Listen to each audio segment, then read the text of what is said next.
welcome to the Adventure Zone. I'm Justin McElroy. Here's our first question.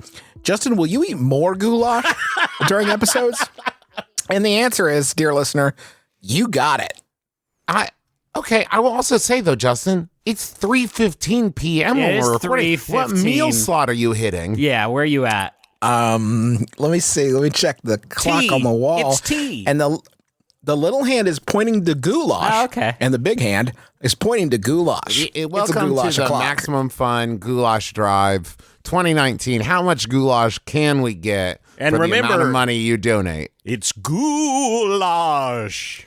Wait a minute. The Adventure Zone Elementary, the Adventure Zone Fur, the Adventure Zone Goulash. That's this special one-off. Justin, I know that you have enough professionalism and common sense not to eat the goulash while we're recording this episode where we ask people for money, but I would also suggest that the goulash probably leaves a slight residue that affects the tones coming out of your mouth hole, and just make sure you give it like a nice sweep before you start broadcasting. That's my one. That's my one. Of course. Yeah. I'll be sure to once. Yeah, if I happen to stop eating goulash at some point, I'll be sure to give a good rinse, just to get all the goulash particulate. So that Justin can slam jam that goulash on down. Griffin, why don't you tell us a little bit about the MaxFunDrive? Yeah, sure. So we are a part of the Maximum Fun Network, and we have been, well, Taz has been since its inception, but we have been a part of the network for, in some way for 8 years now. This is our 8th MaxFunDrive. We joined the network back in 2011, and because of that, we have been able to turn podcasting into our full-time careers, and we have been able to launch a bunch of other different shows, and we've been able to start touring and take time off from stuff to make the TV show, and all of these different things have been possible because we've been able to dedicate the time that we've been able to dedicate to these shows, and that is all because of the support that listeners have provided us over the years. I think it was so obvious for us to spin off our one D&D episode of Mabim Bam into Taz because there was a demand for it, and then there was a ton of support for it in the MaxFunDrive. So that kind of like direct support that you can give us, and it is direct when you go to MaximumFun.org/donate, you pick the shows that your money goes to, and a small amount goes to Max Fun to help cover overhead. It helps sort of put the things that you like into the world. And so we're going to talk a bit about it during this episode as we're also answering your questions about Amnesty and live shows and whatever you asked questions about. So think about going to MaximumFun.org/donate. There's some great rewards that you can get if you become a member, including the bonus content. You get it $5 a month, which for us this year includes Honey Heist, or the Adventure Zone Fur, as it has so been titled, which was a really fun thing to record. But we're going to talk more about the bonus stuff as soon as after we answer a few questions. So who wants to rip one of these bad boys out here? What was that address one more time? Well, it's MaximumFun.org/donate. I'll start with a fairly big one for Griffin. Griffin, how have your original ideas for Amnesty changed since their first conception? And that's from Tucker. Thank you, Tucker. Thank you, Tucker. I think I mentioned during like the experimental episode TTAS that we did about this being sort of Persona influenced. And the Persona games, if you've never played them, they're about like teens going into secret worlds and fighting the monsters there that are like influencing their stuff while also having all this day-to-day drama. I don't necessarily know that Amnesty is that necessarily. And in fact, I'd say that like what Amnesty is now is kind of nothing like what I envisioned it would be. And I'm happy about that because I don't think I had a great idea for what it was going to be beyond the pitch of, West Virginia ski town with monsters in it. But I think it's turned into something kind of bigger than that. And honestly, for the last like couple arcs, I feel like it's been way more play driven and way less like big picture. Like where we are now is I have no idea. Like I have no idea where we're going. I'm sure we'll get there. And I haven't had any idea for a while.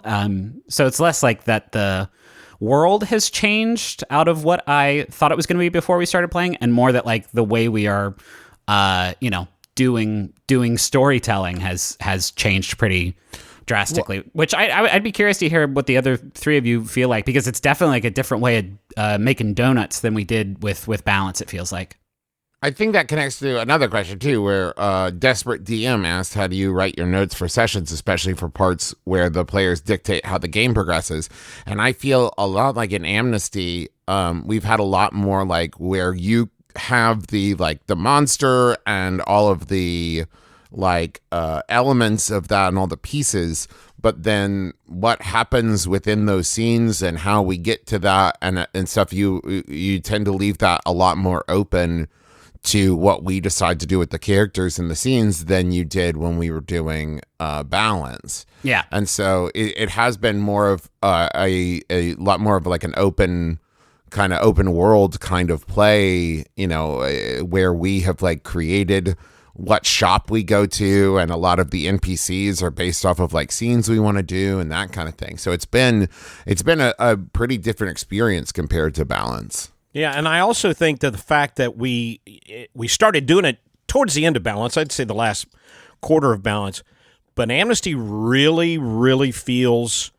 more character-driven in the fact that I think that we've been pretty consistent with trying to stay in character and try to drive the action that way, the choices we made and the things we've done, and we will call each other on it occasionally if we veer from that. I think it's been much more character honest all through Amnesty.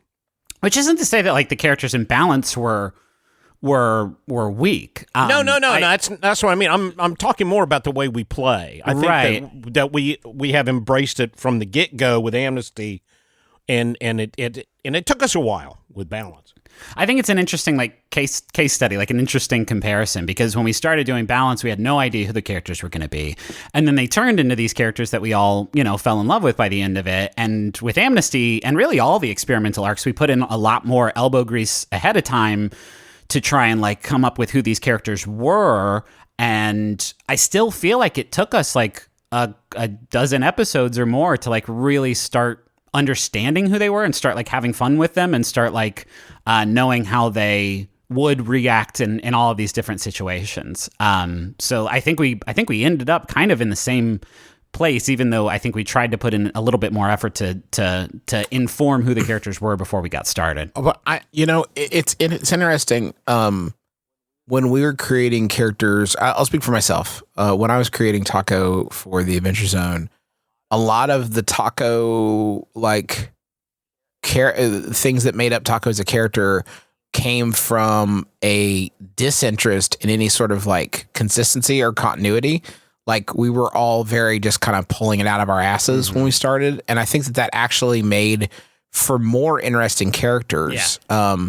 Because it was like, very few people are deliberately created, like almost nobody's deliberately created. It is just, the things that make up your personality are the things that happen to you. And I think that lack of structure early on, like, is what created a lot. And there's some stuff like blind alleys that we sort of tried for the characters that didn't work out. I think with Amnesty, it was actually kind of a struggle at first to not care and not be precious, because like I was much more thinking about it and almost kind of like psyching myself out, like playing in a 30 episodes in headspace right from the beginning without having that sort of like groundwork, and at the same time being much more conscious of choices that I was making, because with the realization that like that I was creating a character as I went, you know what I mean? Like I was overthinking it. Yeah. I feel like next time we do this, like I think we might all take a step back from like trying to flesh out not every part of the characters, right? But like I feel like we did maybe go a little bit hard in the paint on all the experimental arcs, when like really the ethos of all of these apocalypse world games is to draw maps but leave spaces. And I don't necessarily know that we left enough spaces, which is I'm not slamming the characters or the arc, because I'm genuinely happy with where it is now. But yeah, it's been I don't know, it's been interesting. It's been very different from Balance. What I have found too is like when I think about the differences between Balance and Amnesty, a lot of it has to do with genre, right? Because when Yes. you think about that, Balance kind of filled this the genre of like high fantasy epic, right? I would Where not call it high fantasy. Well, but I mean, like if you're looking at what it's aping and what it's kind of like sort of like, where you have this, in the end the world is like the entire universe, the entire multiverse is Right. at risk, right? Where and so yeah, we had these three like doofuses that were, everything was kind of like happening around them and they were just trying to like make it through, right? Whereas with Amnesty, you're looking at a monster of the week, and when you look at other monster of the week like Supernatural and Buffy the Vampire Slayer and shows like that, a lot more of it is like, yeah, there's a monster and that's very important and they have to find it, but really you're watching the show for the characters and like their own like internal journeys and relationship journeys and all of that, and the monsters are kind of an excuse to keep the action moving. It's a more tension-driven experience than like an exploration, sort of wild, footloose and fancy. Like, I don't know that we could do a scene in Amnesty where you're just chilling in a mud bath with your boss, like that. Do you know what I mean? Like, because there's a fucking werewolf out there that's trying to eat everything. And I don't know. It is a different type of storytelling that I don't think any of us really appreciated. It would be. I think we all thought like, oh well, now we know how to play RPGs. Let's just do this monster one. But really, like, it's a different kind of story. It's a different environment. It's different types of characters. It's a different sort of tone. Like, there's a lot of stuff that has been different with Amnesty. I got one from Paul Zemandius. Clint, is Saturday Night Dead and the Cryptonomica based on Svengoolie by any chance? And if that isn't a primary influence for Ned's whole deal, what was? He feels very nostalgic in a way I can't put my finger on.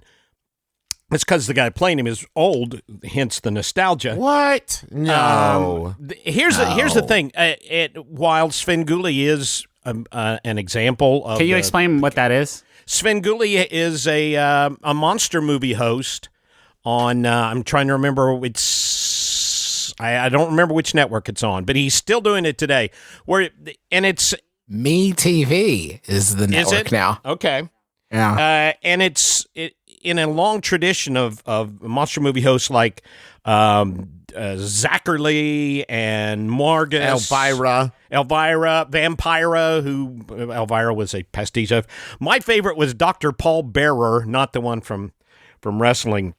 But these used to be prevalent. There used to be all kinds of these monster movie hosts, and there was always humor based around it and really cheap jokes and the crummier the movie, the better the show would be. And that's kind of where I was coming from. That I am a fan of Svengoolie. It genuinely is, while it's cheesy sets and everything else, it's pretty well written and he's really hysterically funny. But yeah, I was going for that whole monster movie hosting vibe with the whole thing of Saturday Night Dead. Yes. Which is why I chose such horrible movies. This question is from Jesse. I remember a point when the new arc was starting where it was mentioned that Commitment and Dust would be revisited during live shows. Is that still planned? I would love to see those characters and stories come back in some way. Aw. Let's talk about live shows.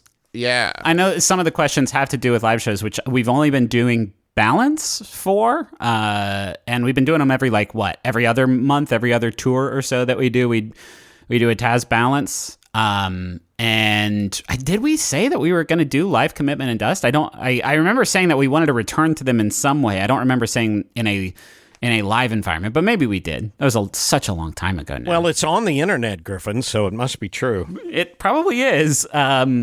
So we just got back from the Joko cruise, which was a hell of a lot of fun. And our Adventure Zone offering for that cruise was a performance of 5 Sherlock Holmeses and a vampire with special guest Pat Rothfuss. And that was our first time doing a live show that wasn't Balance. That was something else. And obviously it was, it was Elementary too, which is the best, a really good game, and a really incredible and rich tapestry that was woven. But it was a lot of fun. Like, it was very, very, very fun. And there is a certain returning to the balance well, as much as we do in those live shows, has started to get kind of like it's getting trickier to like make something new in that, if that makes sense, like something new that also works as a live show, that like, so like I think it would be fun to do Dust or Commitment or it's something else. Like, I don't know. I mean, we had so much fun doing Honey Heist, like like doing a live Honey or live, maybe a live Amnesty. I don't know, like something new or something weird. Who knows?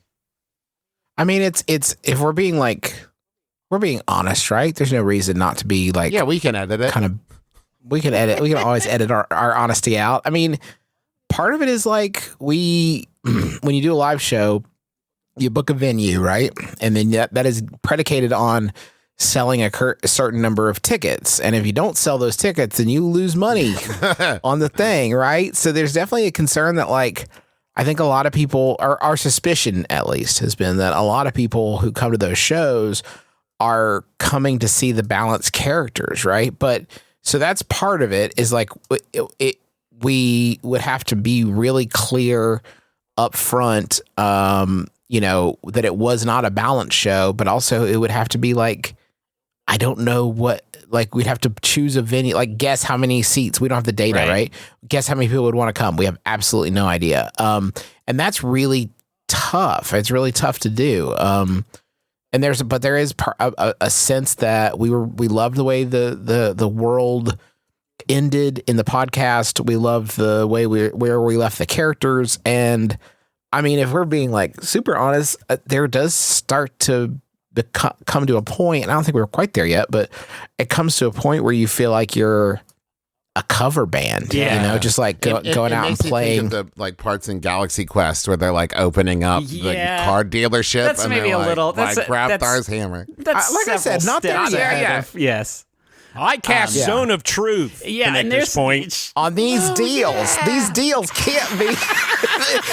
The other thing is, these prices can't be for there's real. also an element of it's been a long time since we it's been a year and a half, right, since we wrapped up Balance, and even longer than that, right? God, when did we? I don't remember. Anyway, August 2017, right? 17, I think so. And so like, it's tough to remember a lot of stuff, but not only, I remember most of the stuff, but also like D&D is kind of getting a little bit tough to play in a live environment. I remember when you take 2 months in between, when you take 2 months before touching it can get a little bit rough. But also like Justin, we were talking after the New Orleans show where you were like, Taco I think is great at like doing stunts at each live show of doing like some wild thing that nobody expects, and it's like you looking through your spell book like, I've kind of done all that. Like, I've done all the spells. There's not that many spells that I have. And so, like, there's a mechanical thing that's all this to say. I don't know. I think the future of live shows.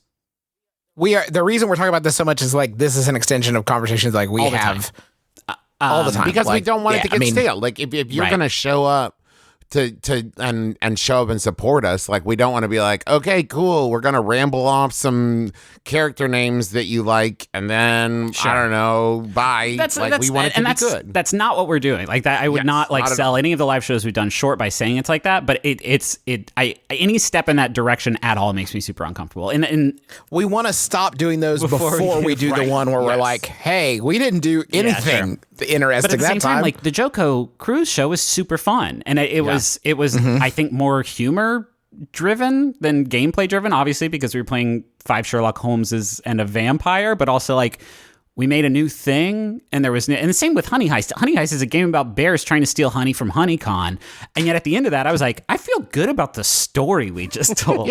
So like, I don't, I'm not thinking of it as like a loss. I'm just thinking of it as like our views on the core podcast show that we're doing, because we've moved on from Balance, kind of starting to come like align with how we think about live shows too. Speaking of Honey Heist and Sherlock Holmes, Brian asks, where do you get those one-page RPGs like Sherlock Holmes and Vampire and the Bear Honey Heist game? Those sound like lots of fun. Trav, you came up with the idea to do Honey Heist. Yeah, so I mean, the thing is there are all of these, Do they mean literally where do you get the files or like the where do you ideas from- find them? I mean, torrent like all the- of them off Yes. LimeWire, and I found it under a Kazaa. log in the woods. I like watching a lot of like actual play podcast things, and there's lots of like role playing game like streams and stuff on YouTube. I first became aware of Honey Heist from Critical Role doing Honey Heist. Yeah. But the internet is just full of one page, one shot RPGs. And like we just came upon one. Somebody tweeted at us a Carly Rae Jepsen. Oh, yeah. One page RPG. It will not surprise you to hear that I got sent that one a lot. Yes. I'm not even on Twitter anymore, and I could feel the reverberations through the air surrounding my computer of people hitting me that. There's a lot of like I would be willing to bet that pretty much most like genre you can think of, there's Yeah. probably some kind of one page, Oh, one shot sure. RPG for it. I heard Dad when we started this call asking one of you, "Have you heard of this game Lasers and Feelings?" And I was like, "How do you know about lasers and feelings?" I found it on Justin's printer. Oh, okay. Oh, okay. Justin's doing pirated that's Dad's copies. sort of discovery engine for these Well, games. I have another backdoor hack. Have an uncomfortable moment on a beach where you interrupt Will Wheaton and his wife having a nice conversation to ask him for recommendations. about That'll do pages. it too. That's That'll do it really too. awesome. Yeah. And hey, that's a good way to turn me into a ghost. Yeah. So that's another cool way. I could just be a whole skeleton. Here's a question from Ashley, and I guess this is for Griffin and Justin. Was Minerva always going to die, or did a bad vision or role kill her? This is a wild question. Don't know that Minerva is Right, dead. exactly. That's It's the worth first noting. thing. And the other thing is that I don't know. I don't think about this. You never. Oh, that's right. You never saw We me can't die. conjure that into our show that is a safe space for friends. No, it's not like she was always gonna. It's not like when I was writing the thesis of Amnesty before we started. It was like he's gonna have this holographic alien friend who's going to train him until she gets, her planet gets hit by a meteor.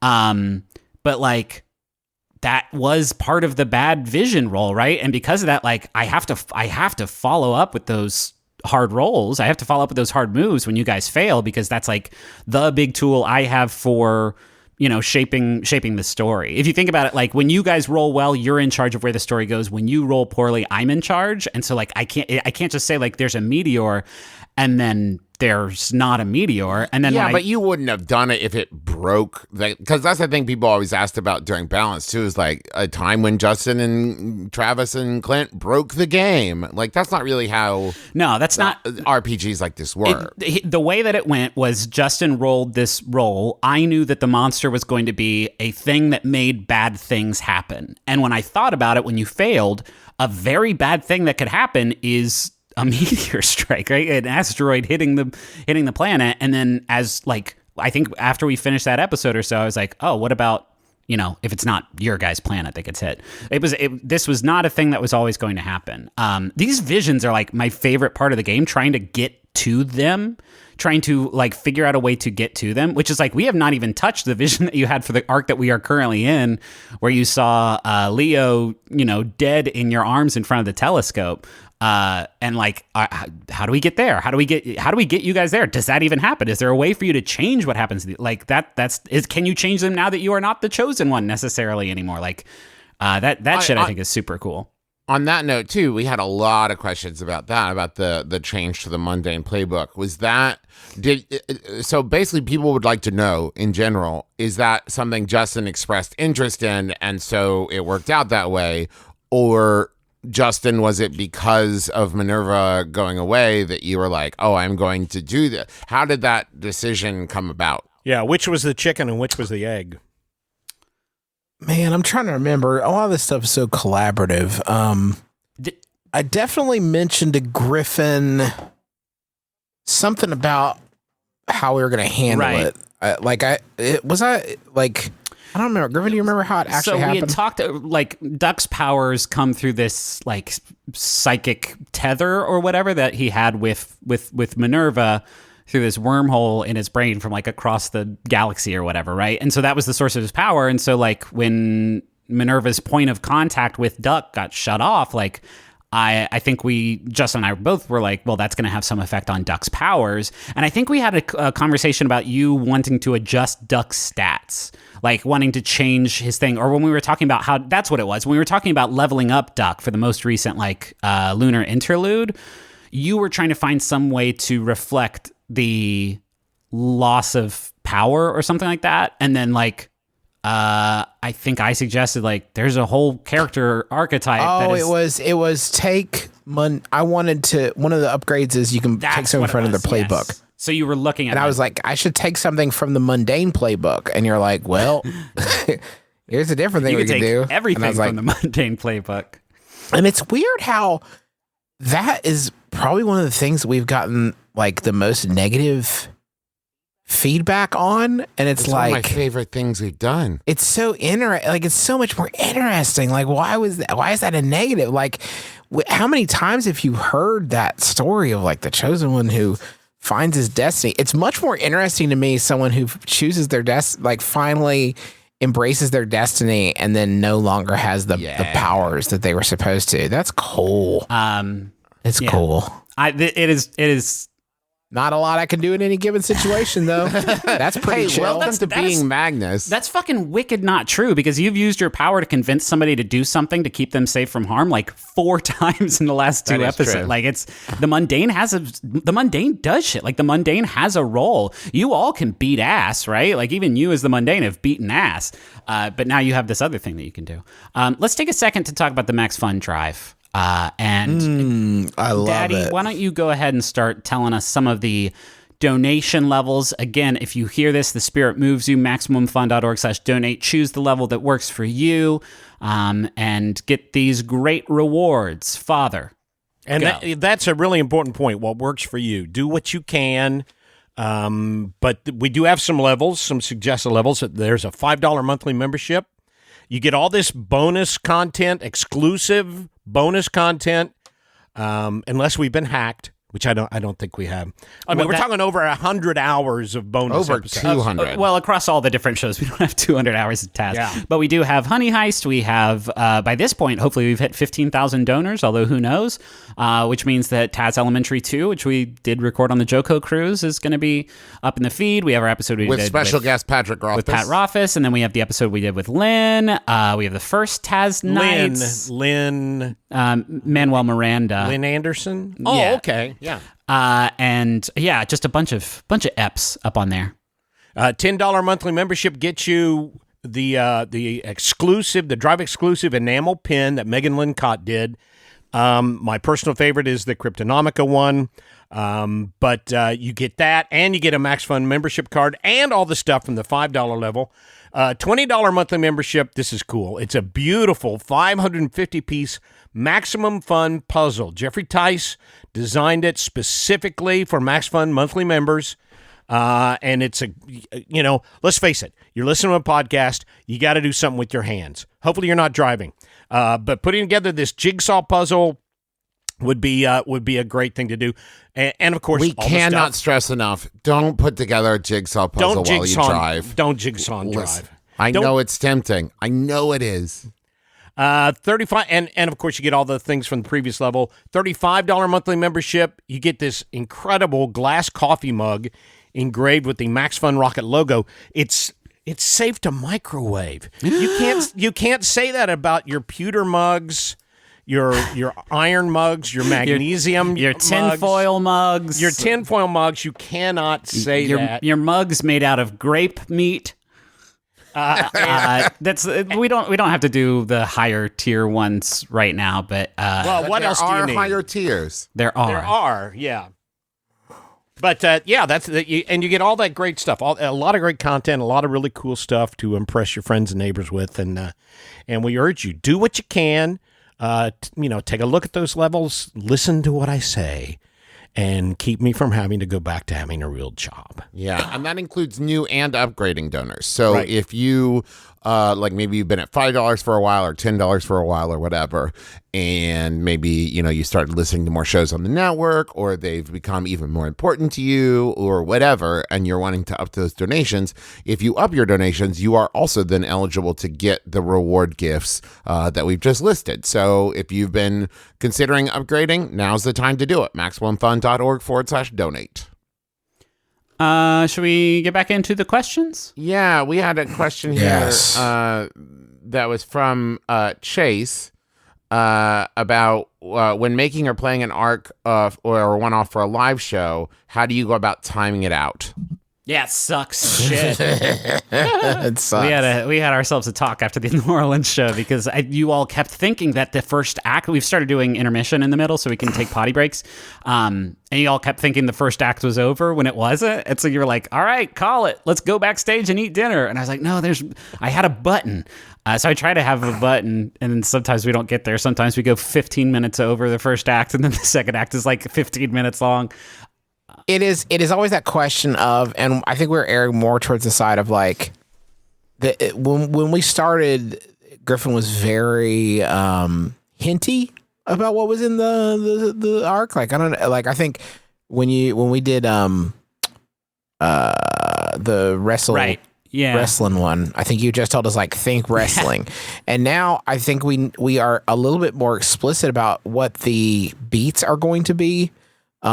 Because we want to make sure to like get to the stuff that we want to make sure we're keeping a good pace, and we're getting through the story. I mean, they're definitely, I would say, more they're probably more guided than Balance itself was. Would you? Because we have We have an hour and a half. Got an hour and a half. Gotta get hit the beats. Trying to tell like a whole story in D&D in an hour and a half is impossible, because you can spend a fucking hour and a half like dicking around in a tavern. Like you can spend, there are whole sessions, nights where you play with your friends where you don't actually fight anything because you're just so busy dicking around in some place. And so like trying to do a whole story in the span of that time is super hard. As long as we're talking about live shows, Rachel asked, and hopefully this won't come off as too like I don't know, horn tooting, but I'm curious to hear what you all say. Rachel asked, what's your favorite live show so far? I really did love the wrestle. The first one of Boston. Yeah, the Battle Fest. That was Battle Fest. That was good. And not just because it was a great episode, but that was honest and truly the first legitimate live show we had done of Taz, where people, like paid money, right? I knew Wasn't what it? yeah. Well, we had done LA Pod Fest before that, and Right. was this our second live show? Yeah. But this wasn't this the first time we had done it like in a theater setting? I mean, the way we do live shows now. Right, sure.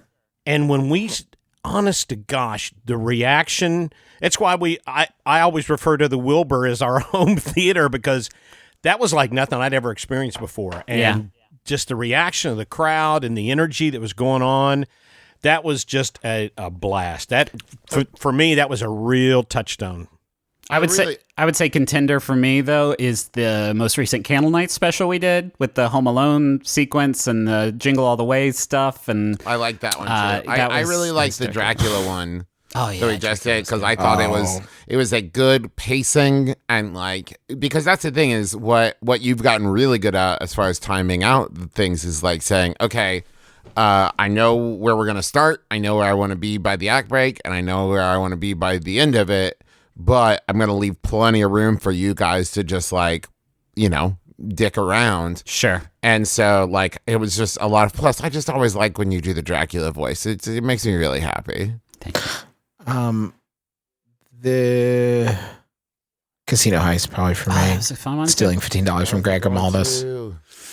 Where was it? Was that San Diego? All the cities are blended together.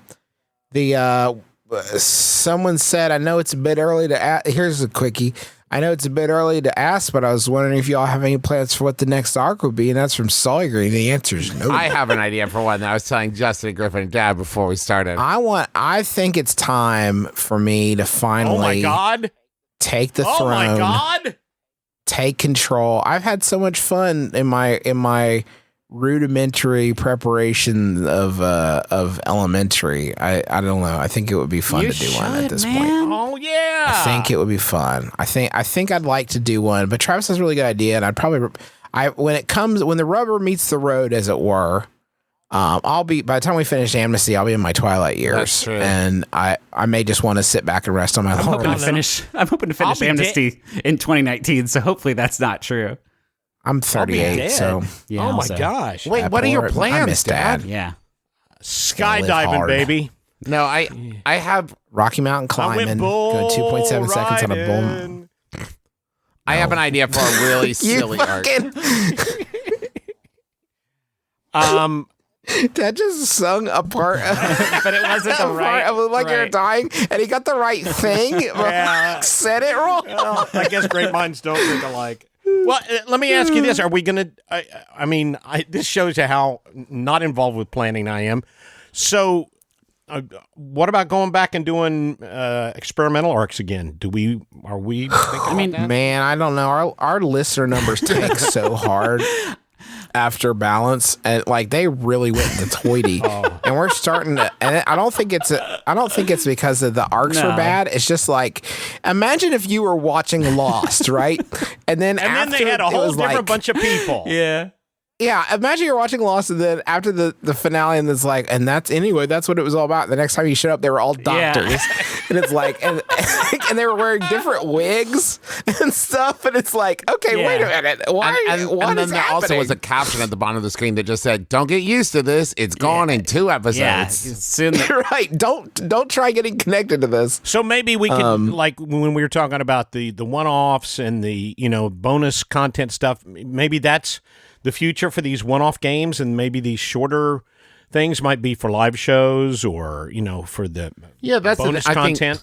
I think that what we are kind of always doing is trying to figure out like what is best for the audience and for the show, and trying to find, like, we've had conversations before about like doing alternating stuff in the off weeks, but then once we really God, that'd discussed be it, bad. yeah, that would be so, like, the jerkiness of jumping back and forth between 2 stories, both for us and for the listeners, would be, I think, really off-putting. And also just prep time-wise, I don't know that we'd be able to do it. And so, like, we're always trying to figure out, like, what's the best way forward. So, I don't know. I like I said, I had an idea for a new arc, but I also, like, have an idea for a continuation of Dust that I may want to do. Like, the nice thing is we probably have, Griffin, another for like 4 or 5 months of Amnesty. Yeah, it's hard for, again, like, I don't know where the fuck we're going with it, so I can't say for sure, but I mean, I am 2019, I'm hoping Amnesty we will be able to wrap it up in a satisfying way, and then do whatever we want to do next.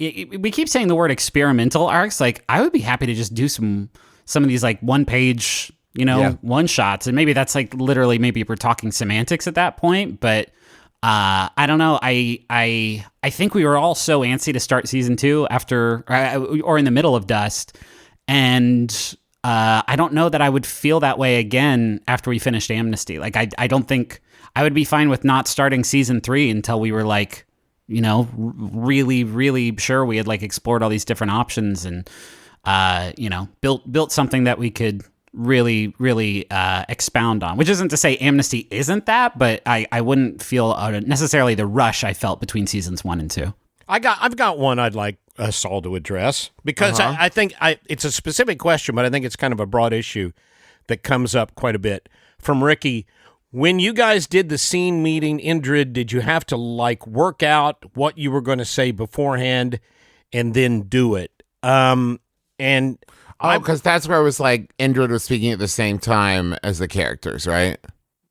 Oh, yeah. No, it was that was an editing trick. I just repeated what they said in the moment, and So I a moved lie. I moved my shit ahead like a half second. It was a special Griffin, effect. how It was a could fucking you? special effect. You lied to them. It's not a lie. It's a special editing You effect. can't really tell the future. Yeah. Piece of shit.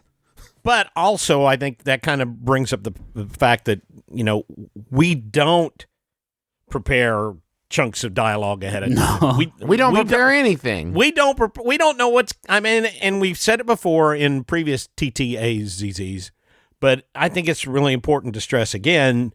We don't know what's coming. That's the beauty of it. That's what makes it so fun, is not knowing what's coming and making your choice in the heat of the moment. And no, we don't prepare dialogue ahead of time. Here's a question for Twitter from David. For Griffin, out of all the NPCs you've created throughout all of the games, which are your favorites? Angus, Loop, Johan. Johan really, I think, reflected my existential creative dread that I was experiencing as we were like halfway through Balance. So that's an important. Lucretia, I like. I still get people. Your favorites out of Amnesty?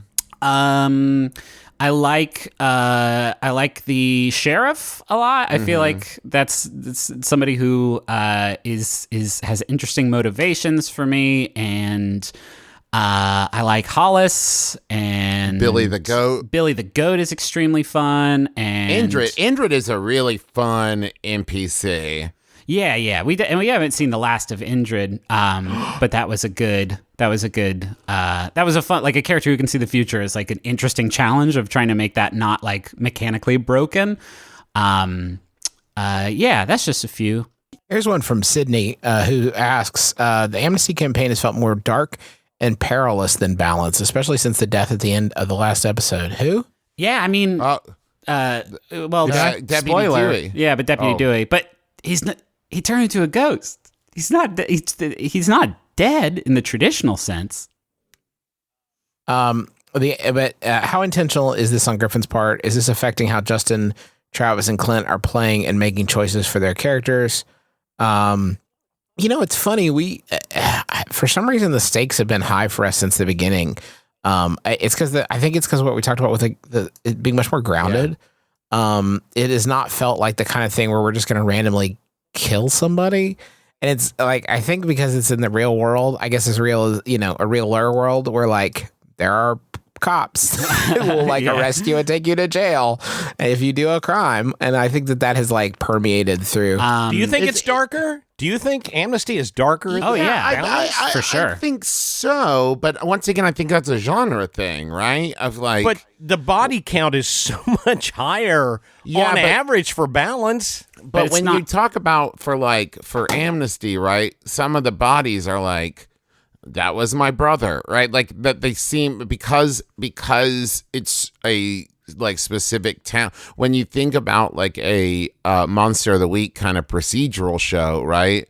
One person dying is a way bigger deal than like in a high fantasy, like an army of people being slaughtered by an evil warlock or something, right? It's the gravity of, because I think a Monster of the Week thing is so much more character driven that having like, but I knew him carries so much more weight to it than like an entire town wiped off the map. And I think one intentional thing I've been doing with the tone, especially for this arc and the last one, is trying to figure out a way to actually imperil you guys in the world that you inhabit, which is to say, and it's kind of that like Wonderland style of thinking where you guys were demigods, and it was like, how can I hurt you? Like, how can I actually endanger you? How can I add stakes to this? And that informed like literally every part of the design of Wonderland. There's an element of that where, the first arc you were fighting this big animal consuming shape-shifting monster, which is like a cool, scary visual, but it's a monster that you stab with fire and then it dies. And then the second one, I was like, okay, well, what if you can't stab it? And that's how the water monster came into being. And then the third one was like, what if it's, not attacking you with claws or with physical damage, but with like fate and with accident? And so, and with that one, I was like, that's scarier to me. That is way, way scarier to me because you don't know what angle it's going to come at you. And then the one I have now, like, you guys don't really know what it is yet, but it's not a thing that you can just like grab and shoot. It is a more sort of, and for me, like, that is trying to set a tone that is a little bit more dreadful because you all are powerful, but that power, it can't just be you blasting it with fire. Like, you have to figure out what the fuck it is first and stop it from doing what it wants to do. Which is honestly, which is how Monster of the Week is supposed to be played, and is like a really, really satisfying part of the game. Like, the monster is in a lot of ways like a PC who has its own wants and desires and is trying to get them and not just like kill you. So I feel like that's why it has a darker tone than Balance, which is just like, go get the thing and there will be dangers there, but you have a guy who can literally cast a resurrection spell. So don't even sweat it. Well, I will admit, I agree in the fact that I do feel like we have a better chance in Amnesty of, one of the main characters. You went to the hospital. Like, one of you dying. Yeah, I know, but I mean, knocked the fuck out. Came close to death. Yeah. And I don't know if I ever felt imbalanced that one of, Merle, Magnus, or Taco would die, although they came close a few times. Sure. But in Amnesty, I very easily could see it happening. Yeah, Well, and it wouldn't be like necessarily, it wouldn't be like Taz where you get in a fight and it goes south and you die. It could just be like a bad roll and you get, you get hit by the truck, and like at that point it's not I can't say you're hit with 3 harm by the fucking truck, like you're dead. At that, like, these things can, in Amnesty, like, that's not out of the realm of possibilities. And not just physical damage, too, because the question about how does this affect how you play your characters? Absolutely. Because, like, with Magnus, kicking somebody off a cliff, just what he does. He's a fighter. Ha. Like, the thought of Aubrey having to murder somebody to, like, keep a secret or to protect somebody, that is going to have long-term psychological ramifications. Like, that's not something. I don't know if it's the tone of the game or the mechanics, or because it's much more grounded characters or what, but like, I saw somebody point out, like, when we were in the morgue and like how we all hesitated to attack and how different that was than the Trace Horny Boys. But that's because, like, Aubrey doesn't want to just recklessly kill people. She'd feel real bad. My favorite Aubrey scene is when you confronted Keith in the headquarters and tried to scare him into silence, right? Because I have wanted to introduce, more than like your good roles and sort of the paths that you walk have allowed me to, like, elements of danger of the secret getting out. Like, having a FBI agent living with you. Like, I thought, like, ooh, this is going to add some drama, but now he's just kind of like chilling, reading the newspaper, having coffee there every morning, and hasn't really had a moment to really investigate y'all. But like that moment with Keith where you're like, I know you know what's up, and Keith was great because that only happened because you spitefully melted the snow beneath him and he realized you had magic powers and started following you. Everything that happened with Keith happened because of that role. And that is why that's why the Hornets are like now sort of like on the case, is all of that snowballed from that one action that Aubrey took during the skiing episode. And I mean, that's that, what kicks ass about this game. This next question, because it ties into that, Veronica asked on Twitter, in what ways are each of you most like your characters you are playing, and in what ways are you very different? And like Aubrey, so even though Aubrey and I on paper are very different, she is far younger than me, Puerto Rican, bisexual woman.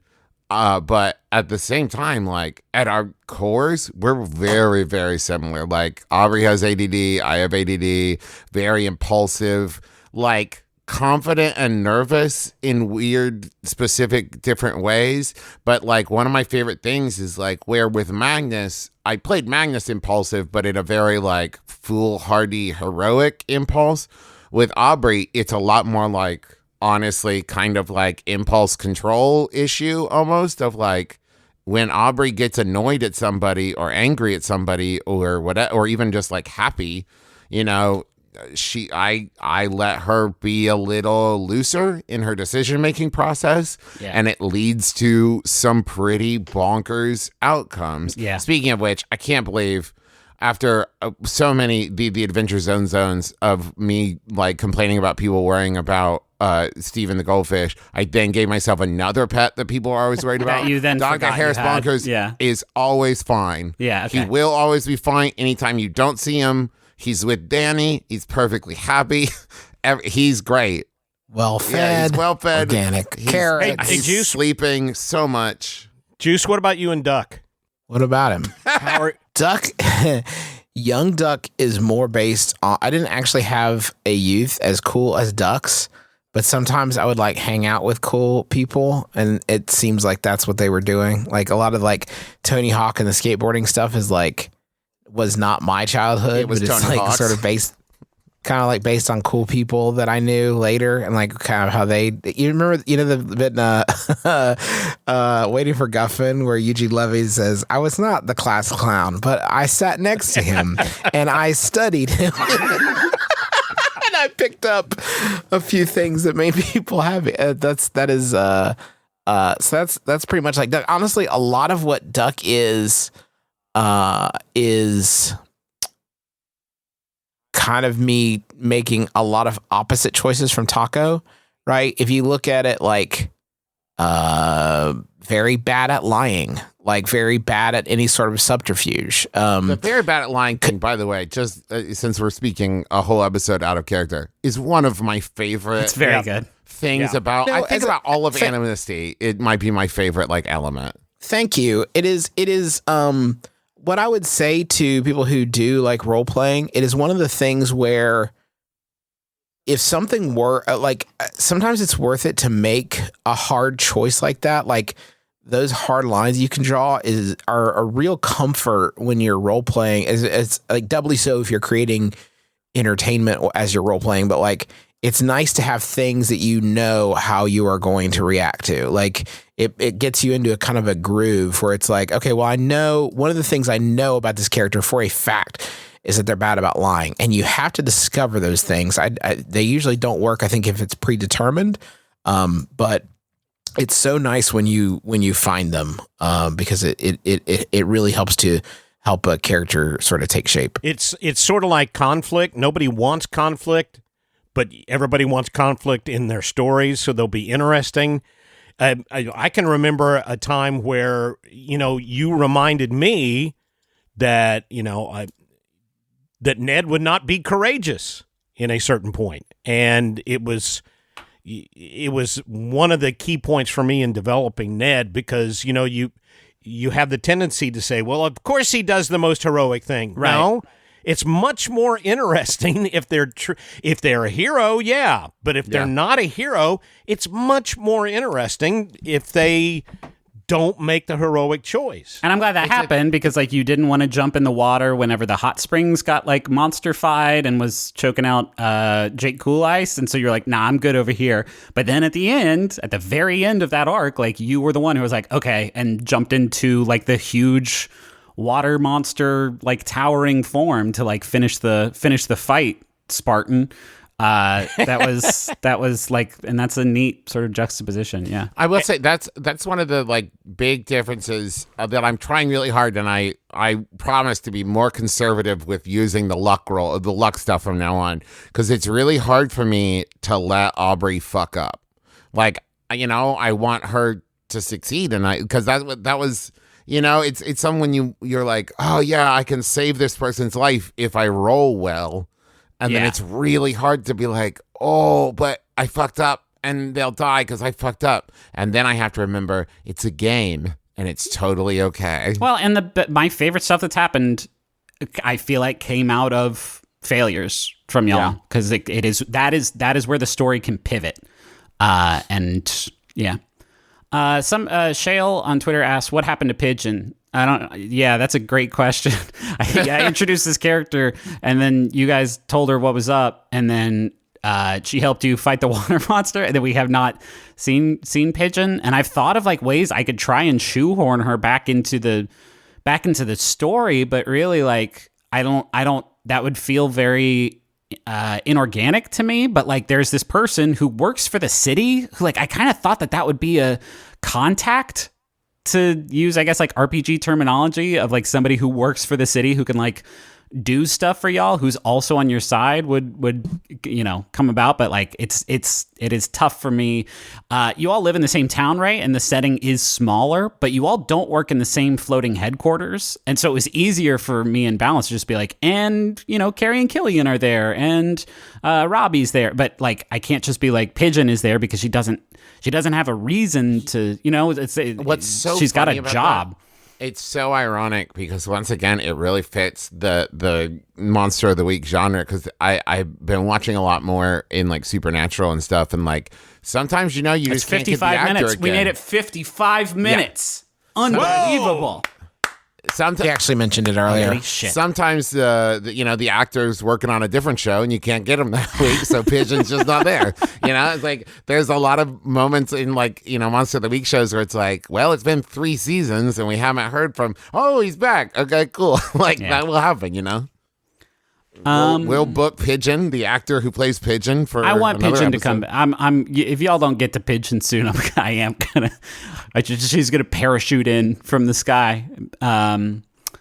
Does Justin know Duck's real name? Yes. Ooh, that's tantalizing. I have, and it's on here. You know what? Something is written on my character sheet. Oh shit! Ooh. Somebody's gonna national treasure that shit. I got one I want Travis and I to address from Book Trash. Clinton, Travis, are you both worried to have Aubrey find out about Ned's involvement in her mother's death? And do you think Ned is going to tell Aubrey? I cannot wait. It's gonna be dope.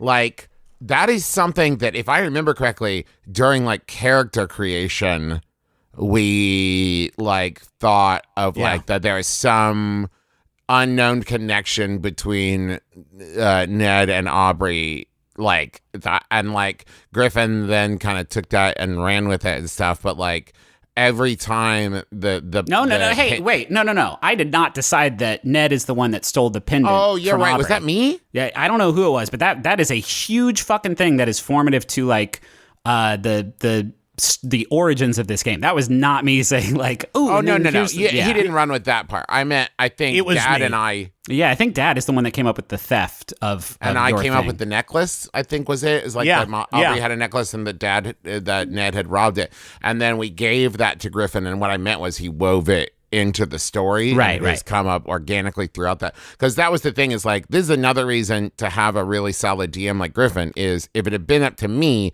episode 2, I would have been like, wait, is that my necklace? And like, it would have like come up way too early. Right. And we have, and with believe it or not, I think about it all the time.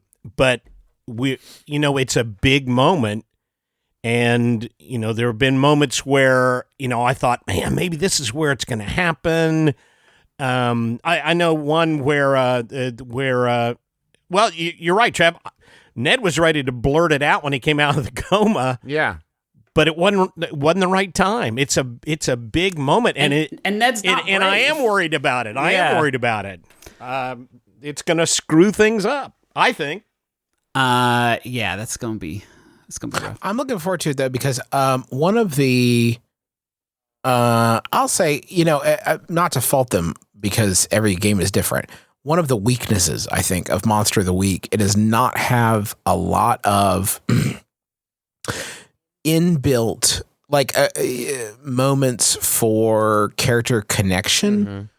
We've had to work a lot harder, I think, to find places for that, because I don't know what it is necessarily about D&D. I think it's because so much of it is driven by roles. There are a lot of opportunities for the story to pivot, for you to make a lot of little choices where your success or failure will be limited by how well you roll. And I think that and there's probably other reasons that are not occurring to me at the moment why it's better, but we have had to work a lot harder to get to build character bonds.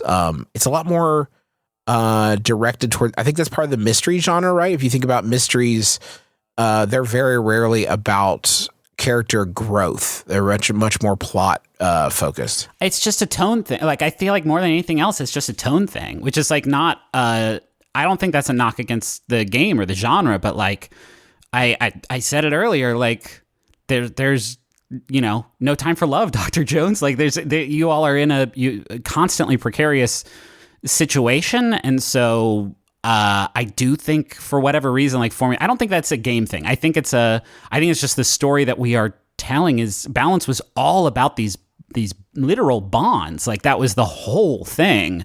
And I don't think that there's been no character, relationships that have formed in Amnesty, but it is not as explicitly about those bonds. And so like that's why I don't think we have like the constant sort of connections between every single character like we did in Balance. We also had more time, right? Like Amnesty ain't gonna go 69 episodes. As funny as that would be because of the sex. So like, we don't have necessarily as much time. I don't really remember where we were at episode 24 of Taz, but it's not like we were the best friends club at that point. So, yeah, I think go ahead. Sorry. Oh, I was just going to say, I don't think Dad answered the question about how Ned is like him. Oh, yeah. He's full of shit. That's perfect. Halfway through Pedals to the Metal, by the way. Okay, that's about where we started. It's sort of making friends, I feel like. Yeah. And yeah, kind of embracing the whole mythos of it. I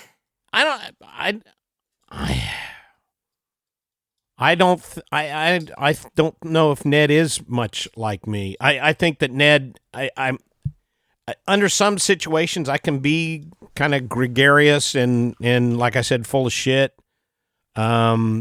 But for the most part, to me, it's attractive.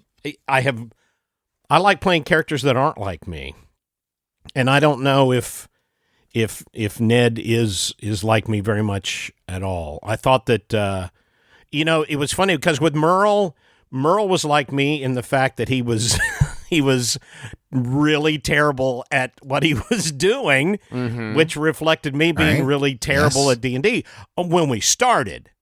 Then you got so good. And then I got really good at it. Yeah, almost too good. We have to, but every day before we go out for the live show, we have to look at Dad and say, Dad, you have to go back to pretending like you don't know what you're doing. Right. And that's tough. Before we wrap up, I want to mention one more time, this show exists because of the MaxFunDrive, and it is what has inspired us to continue making it and support it, and it has the support you have given us over the years has honestly been, I try not to get choked up like every single time I talk about it, but it means the world to me.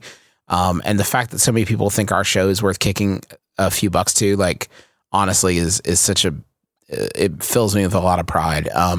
If you listen to this show and you are not a donor, and you can spare just $5 a month, it really does add up and it really does mean a lot. If you can do more, that's fantastic. But please, I would implore you, like, make a vote with your money for the kind of stuff that you want to see in the world. And it really does help us out so much. MaximumFun.org/donate is the URL. The gifts are all there. You can, get a lot of your questions answered there.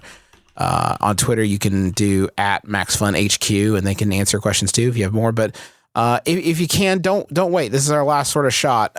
We got, as you're listening to this, maybe 2 days left before this drive in. So please don't wait anymore. Go to MaximumFun.org right now and choose a level to donate at and get on board, and let's do this thing. And once again, it's a great time to upgrade your donation as well. You can do that at MaximumFun.org/donate.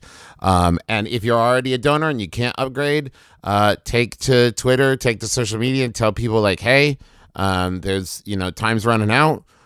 Get on board. Let's do this, and share that link and tell people why you donate and why it matters. And thank you so much.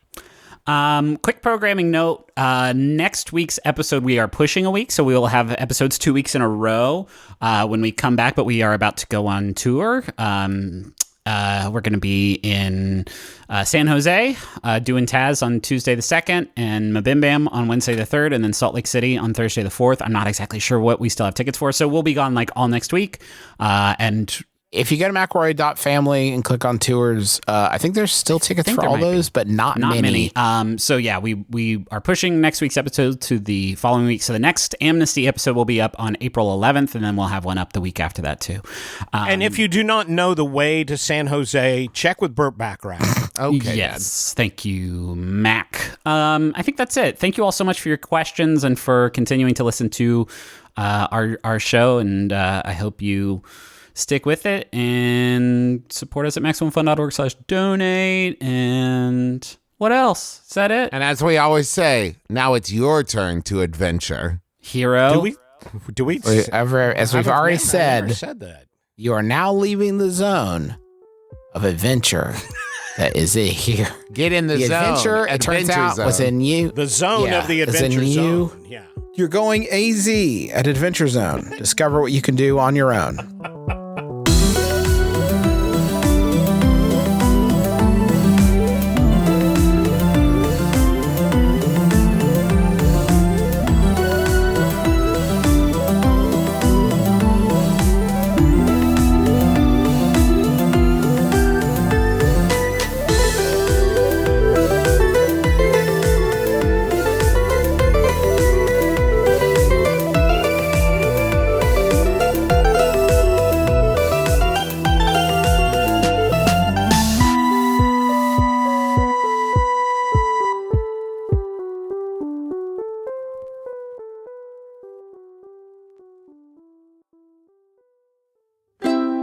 MaximumFun.org.